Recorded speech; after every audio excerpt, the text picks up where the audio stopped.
Forces کو بھی دھمکیاں ملتی ہیں، اور اب تو ہمارے سیاستدان ماشاءاللہ فوج پر بھی حملے کر رہے ہیں، فوج تک کو انہوں نے معاف نہیں کیا۔ تو یہ ہے، میں پاکستانی عوام کے سامنے رکھنا چاہتی ہوں کہ یہ آج تک جو آپ کی سیاسی جماعتیں اقتدار میں آئی ہیں ان کی یہ پرفارمنس ہے۔ ایک سورج کا نظام پاکستان کو نہیں دے سکی، ایک سورج کا نظام، ایک صحیح تعلیمی نظام نہیں دے سکی، اور اقتدار کی لالچ میں اتنے پڑے ہوئے ہیں کہ ہر صحیح غلط کام کریں گے۔ اور نیوزی لینڈ کی پرائم منسٹر کی میں آپ کو مثال دیتی ہوں، جیسنڈا آرڈرن۔ جیسنڈا آرڈرن سے ہمارے سیاستدانوں کو کچھ سبق سیکھنا چاہیے۔ وہ ایک خاتون حکمران، انہوں نے جس طریقے سے اپنے ملک اور قوم کو ترقی پر وہ لے کر گئیں، کورونا میں جس طریقے سے انہوں نے اپنے ملک کو بچایا اور ہر لحاظ سے اپنے قوم کو ترقی دی، لیکن ابھی انہوں نے استعفیٰ دیا، انہوں نے ریزائن کیا کہ میں 100% اگر کارکردگی کا مظاہرہ نہیں کر سکتی کیونکہ ان میں وہ انرجی نہیں ہے تو پھر میں اس عہدے پر نہیں رہنا چاہتی۔ یہاں پہ تو پیسے ہی پیسے ہیں اقتدار میں، دولت کمانے کا طریقہ ہے۔ ہمارے سیاستدان کیوں چھوڑیں گے اقتدار کو؟ نیوزی لینڈ کی پرائم منسٹر نے ریزائن کر دیا کہ میں قوم کی مزید خدمت نہیں کر سکتی جس طریقے سے مجھے کرنی چاہیے، مجھ میں وہ توانائی نہیں ہے۔ ہمارے سیاستدان ذلت سے مریں گے، عزت سے استعفیٰ نہیں دیں گے۔ اقتدار کی بھوک میں ہر صحیح غلط کام کریں گے۔ پاکستان میں اس وقت پورے پاکستان میں افراتفری ہے، نہ بجلی کا نظام درست، نہ گیس کا نظام درست، نوجوان ہمارے بے روزگار ہیں، نہ تعلیم کا نظام ٹھیک، نہ کسی کے پاس کوئی ہنر ہے۔ نوجوانوں کو ناچ گانے پہ لگایا ہوا ہے، کوئی مستقبل نہیں نوجوانوں کا۔ اداروں کو دھمکیاں دی جانی، ایک صوبہ دوسرے صوبے سے بات کرنے کو تیار نہیں ہوتا۔ قومی ایشوز کے اوپر پورا پاکستان جو ہے وہ کبھی ایک پیج پہ نہیں ہوا، سیاستدانوں کی وجہ سے کرسی کی جنگ ہے۔ اگر پورا پاکستان جس دن ایک پیج پہ آ گیا تو ہم چین سے بھی آگے جا سکتے ہیں۔ تو میں پاکستان کے لوگوں سے، اب دیکھیں نقیب اللہ محسود کے ساتھ کیا ہوا۔ نقیب اللہ محسود کمزور تھا، غریب تھا، اس کا جو پرپیٹریٹر تھا راؤ انوار، اس کو رہا کر دیا گیا کیونکہ پروسیکیوشن نے it did not provide ample proof to the court۔ Proof وہ پرووائڈ نہیں کر سکا کورٹ کو، اینٹی ٹیررزم کورٹ کو، اور اس نے عدالت نے بری کر دیا راؤ انوار کو، اور انوار کہہ رہا ہے کہ میں مزید خدمت کروں گا کراچی کی۔ تو یہ ہمارا جو سیاستدان ہے، میں پاکستان کے لوگوں سے کہتی ہوں کہ آپ ان کو پہچانیں۔ پاکستان کے، مجھے اقتدار کی کوئی لالچ نہیں ہے،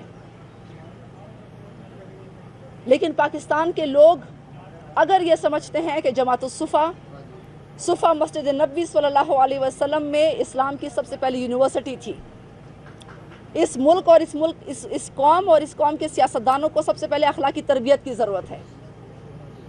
انشاءاللہ صفا کی ہماری جو پارٹی ہے، صفا، جماعت الصفا، یہ ہماری قوم کے نوجوانوں کو واپس بہترین انسان بنائے گی، پاکستان کا اثاثہ بنائے گی، اور سیاستدانوں کی بھی اخلاقی تربیت کرے گی۔ جب غلط کریں گے تو ہم ان کو غلط پوائنٹ آؤٹ کریں گے کہ آپ پاکستان اور ملک کے ساتھ یہ غلط کر رہے ہیں، قوم کے ساتھ غلط کر رہے ہیں۔ تو ہمیں اقتدار کا کوئی لالچ نہیں، لیکن اگر پاکستانی قوم یہ سمجھتی ہے کہ جماعت الصفا جو کہ انسانیت کی خدمت پر بیلیف کرتی ہے، عائشہ گل علیہ اپنے لیے کوئی عہدہ نہیں چاہتی کہ عائشہ گل علیہ کوئی وزیر اعظم بن جائے، لیکن میں اپنی قوم کے لیے، اپنی قوم کے غریب طبقے کے لیے، اپنی قوم کے مظلوم اور محروم طبقات کے لیے، اپنے قوم کے مڈل کلاس طبقے کے لیے، اپنے طالب علموں کے لیے انشاءاللہ میں میدان میں ہوں گی۔ نہ پی ڈی ایم کا حصہ ہوں، نہ پی ڈی ایم کا حصہ بننا چاہتی ہوں۔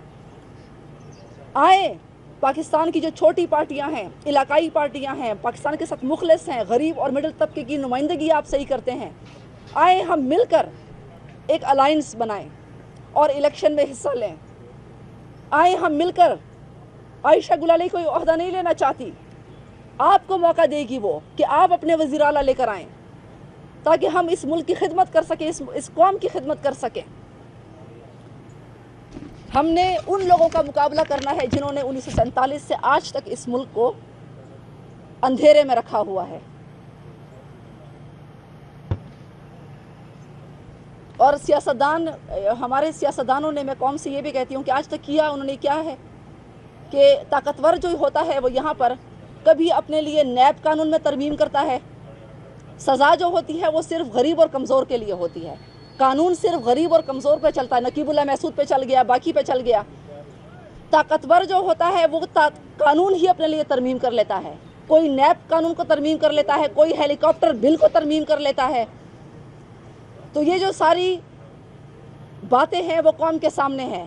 اور جتنی بھی سیاسی جماعتیں آئیں، اب یہ ثابت ہو چکا ہے بشمول پی ٹی آئی کہ قوم کو مقروض کیا، قرضے لیے، کرپشن کی، مہنگائی لے کر آئے، قوانین میں اپنے لیے ترامیم کی، اپنی دولت اور اثاثوں میں اضافہ کیا، اپنے خاندان اور دوستوں کو فائدے پہنچائے، اور ان میں سے کسی کی بھی آمدن اور اثاثوں میں. یہاں پہ میں آئی ہوں کہ اپنی پارٹی کا نام پاکستان تحریک انصاف گلالئی سے تبدیل کر کے جماعت الصفا رکھنے کے لیے کارروائی ہم کریں یہاں پر، کیونکہ عوام میں جو مڈل کلاس اور غریب طبقہ ہے، پی ٹی آئی نے جو اقتدار میں رہ کر وقت گزارا، اس میں اس کی وجہ سے جو مہنگائی کا سونامی پی ٹی آئی کے دور میں آیا. مہنگائی تو اس وقت بھی ہم دیکھ رہے ہیں اس گورنمنٹ میں، اور مہنگائی جو ہے وہ رکنے کا نام نہیں لے رہی. لیکن یہ جو مہنگائی کا سونامی ہے، یہ ہم جانتے ہیں کہ پی ٹی آئی کے دور میں یہ مہنگائی کا سونامی آیا اور پوری ملک کو بہا کر لے گیا تھا اس وقت. اور یہ جو ابتدا تھی مہنگائی کی، یہ وہاں سے شروع ہوئی تھی. تو چونکہ عوام میں بہت سخت نفرت ایک قسم کی پائی جاتی ہے مڈل کلاس اور غریب طبقے میں، کہ مہنگائی تھی، قرضے لیے گئے تھے، اور 50 لاکھ گھر کی جب بات کی گئی تھی تو سریا جو تھا اس دور میں، پی ٹی آئی کے دور میں، 80,000 فی ٹن سے مہنگا ہو کر 2 لاکھ فی ٹن تک پہنچ گیا تھا. تو یہ 50 لاکھ گھر کا ان کا وعدہ تھا پی ٹی آئی گورنمنٹ کا، اور ان کے دور میں سریا کی قیمت 2 لاکھ فی ٹن تک پہنچ گئی تھی.